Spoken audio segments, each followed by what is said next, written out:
Hey, what is up everybody, Blades for here, and today I have for you guys another video of Persona 5X. In today's video guys, we're going to be going ahead and going over some personas that you guys want to go ahead and invest in for the early game to mid game area, or at least ranks 1 through 5 for at least the personas here. Now these personas are going to be pretty much attainable all the way from early game, some of them mid game, but really just majority are all early game, and they're going to be very helpful for you all. So I thought it would be a good video for this. We're probably going to have a secondary video that's going to be the higher ranked ones, which is probably going to be like rank 6 up to rank 8. And then we're going to have a separate video that's going to be the SOS personas, aka with the ranking personas. So really look forward to all of those here, and we're going to get straight into it. But before anything, hit that like button, hit that subscribe button. Really does help me out quite a lot. We've already hit 7.5k. I literally just said in one of my videos yesterday 7.5k, and we hit it. So screw it. Y'all are freaking awesome, made my day absolutely amazing, and I can't wait to at least today's whole freaking live stream. So look forward to that as well. But without further ado, let's get straight into it. As many of us do know, we have a lot of personas that we have inside of this game, and you really want to make every last one of them for the compendium here. And really what this comes into is, what personas should I be using? With every last one of these, which is 13 whole pages worth of personas here to use, it may be a little bit hard to figure out exactly which ones you truly want to go ahead and utilize. We have about 149 of these guys, so it definitely is a little bit of a problem. But on global launch, there's going to be a little bit less than 149, so I can at least try and make sure y'all know exactly which ones to go for. So first things first is we're going to go ahead and talk about the ones that you guys want to go for immediately, and that is going to be a few of these at rank 1. Now the first rank 1 persona that I think a lot of you guys should try to invest in, if I can find them fairly quickly, is going to be Succubus. Succubus is actually fairly helpful here, which is this persona right here. And the main reasoning for it is because with this character, you can actually get it through persona farming, which is very early. This one has a very nice signature skill, as well as a decent passive here that will help you out wholeheartedly through the early game in general, really to end, at least until you get Dionysus themselves here. So it helps out with at least attack percentage while also increasing your crit rate, which is only for one whole turn, but can really come in handy when you do need that extra damage. Alongside of this here, it does carry the one of the signature skills that you truly do want to have, which is going to be Rebellion. Rebellion itself is actually increasing your crit rates by a certain amount here, and then for every 10% crit rate that Wonder has, it will then maximum, or at least maximize it out by 6.4% for 3 whole turns. It's pretty much just having you a lot more of damage increasing when it comes down to the crit rate side of things, and it is a very early persona. So being able to get it this early would very much so come in handy, seeing you want to deal as much damage as possible. So Succubus is definitely one of the first rank 1 personas that you guys want to invest in.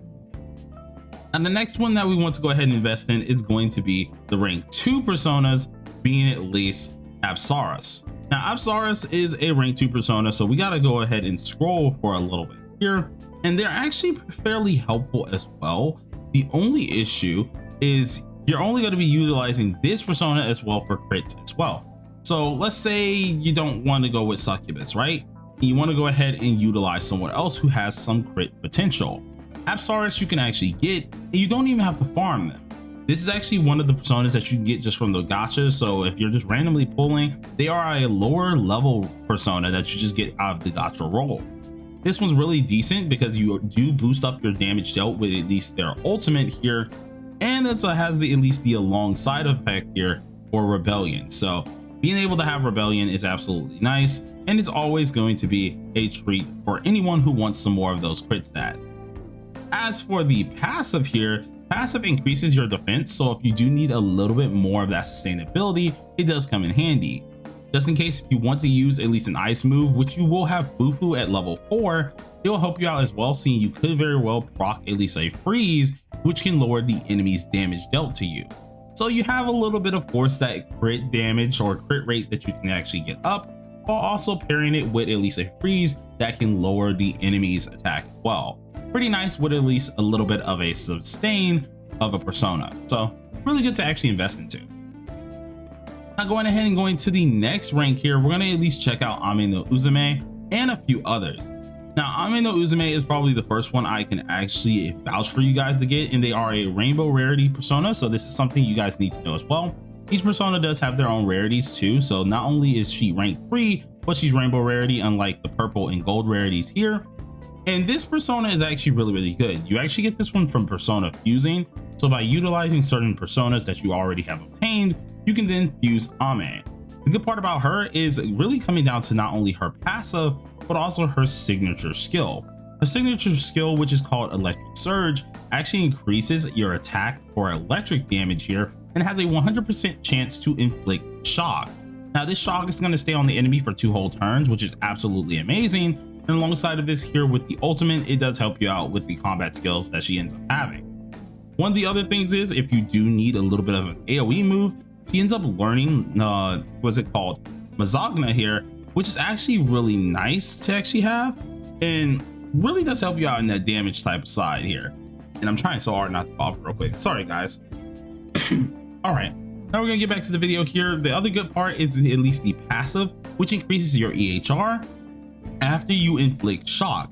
So since you're using this signature skill that's gonna guarantee that shock, you're then gonna get yourself an EHR bonus and a crit rate bonus by 8.5%, and this is gonna last 2 whole turns. Very important to try and get this persona, seeing that they are very easy to get. So I would advise you guys to look forward to them as well. Really do keep that in mind. Now the next persona that we're gonna go ahead and look at is actually gonna be Jikokuten. Now Jikokuten himself is also another rank 3 persona that is very important. In fact, I use him quite a lot when it comes down to little just guides in general, when it comes down to guild bosses, even in SOS, which is the ranking mode, and he finds himself always being in the pretty much mix of things. Main reasoning for this here is going to be at least the actual attack buff that he does have, the signature skill, and he's also going to be your main amp for Terukaja, seeing he is buffing as much attack as possible. With this in mind, you also want to go ahead and pay attention to his passive, seeing that not only is he increasing your attack whenever of course allies actually are using their skills, but he's also increasing your defense, which is absolutely amazing. This is going to last for 2 whole turns here, and it actually increases the effect to 30% whenever you are a little bit lower than 60% HP. So you got a little bit of a plus, especially if you're at the lower HP side of things, which can come in handy at least for your characters at the end of the day. Jikokuten is another early one that you guys can get pretty quickly, so being able to do this will be very helpful for anyone who really wants to go ahead and have another buffer. As for the next character that we're going to be talking about here, this is going to be Lamia.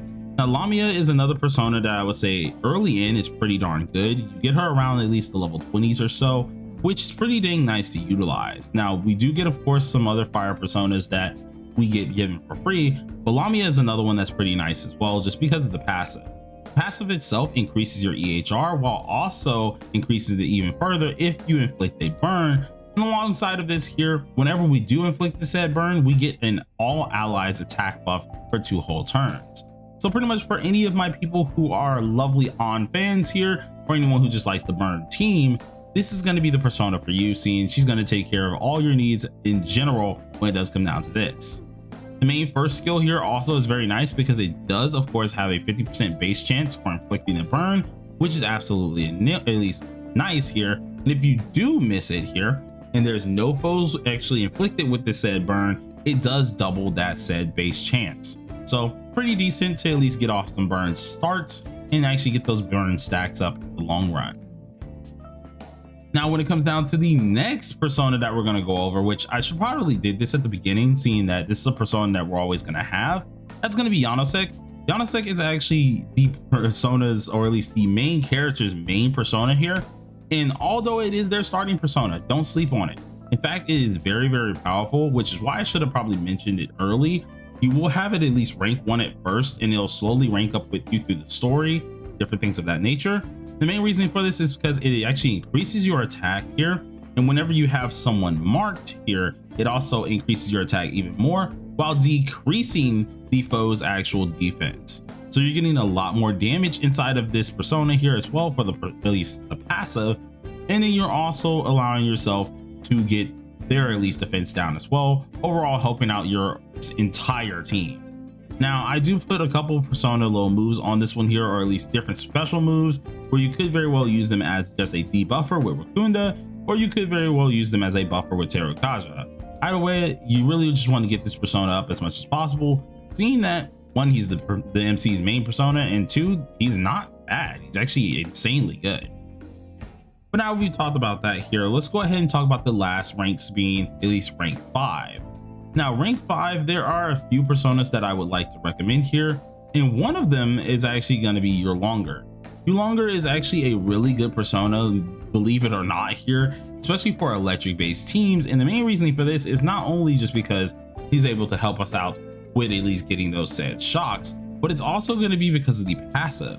Now you do need to fuse this guy, but at the same time the passive is really helpful, seeing that it increases your crit damage by 17.4% at max, and it increases all foes crit damage taken by 18%. This was pretty much Yui's main persona, especially if you wanted to utilize her the most here, and it was very powerful. So the one thing that was with this as well with this persona is, in order to get this effect, you did need to apply a shock. So you wanted to make sure that you had at least Zeodyne or one of these other moves here that had a high at least shock placement in order to guarantee yourself this shock and get the actual passive at hand. Now I ended up stuttering just then because I had to breathe for a quick second, but that there is pretty much all you really want this persona for. It's going to come in handy, and you very well can place some buffing skills on it as well if you really do want to. Now going to the next elite persona that I can recommend is going to be Pazuzu. Pazuzu here is more or less a persona that is meant for DOT teams here, as a little bit of a detonator, so you won't really use it too often, but it's still good to have. It increases your attack by 17.7% here whenever we do attack foes with a persona skill, and has a 60% chance of inflicting at least one stack of curse. This is actually nice because immediately on the main target, it can actually trigger these said curse stacks, making it so they deal some nice burst, at least burst damage based on the DOT that was at hand. So it's really nice to actually have this persona on you, and you can actually use a multitude of different little skills on this guy that will make him very powerful. Still keep in mind, DOT is not as strong as it used to be, especially if you guys are getting the quality of life updates that we had, so it might not be ultra useful, but still will have its use at a certain point. Lastly, for rank 5 and the last persona that we're going to mention is Narcissus. Narcissus is pretty much the best one that I can at least recommend here. Main reasoning because 1, you can fuse it. 2, it's going to be based on the signature skill. Whenever you do have this persona in your party here, the signature skill here is able to have a 100% base chance to inflict winded. At the end of the day, what that means here is whenever you do have this actual elemental element on, it ends up taking down their defense by 12% for 2 whole turns. It also hits pretty hard, so I mean, like, you get a little bit of both some damage while also getting that debuff on the enemy. So with this in mind here, another thing that comes in handy is going to be at least the ultimate for at least this persona here. Whenever it is actually triggered or the highlight is triggered, you're then able to deal wind damage to all enemies while increasing damage dealt of winded status abilities here by 19.6% for 2 whole turns. So he enables you to do winded effects. He also enables you to deal more damage based on that, with this being an increased damage taken, which is a very nice setup. But the passive is really good as well. In fact, he increases your EHR by 24.9%, and after you inflict winded or windswept, it increases the main at least target's damage taken by 22.4% for 2 whole turns. At the end of this all, if you thought there was nothing else it could really do, it then increases your EHR once again by 18% for 2 whole turns. So you get yourself pretty much a major EHR buffer here, while also getting that winded status effect, damage taken status effect, allowing you to deal more damage after you set up. Really amazing persona, and I wouldn't recommend any other one for this as well. But now we went over at least all ranks 1 through 5 here. Those are all the personas that we're going to go over, so look forward to the next few videos where we're going to go over the in-game personas that you guys might want to test into. But for now, thank you guys for watching, and until next time, peace.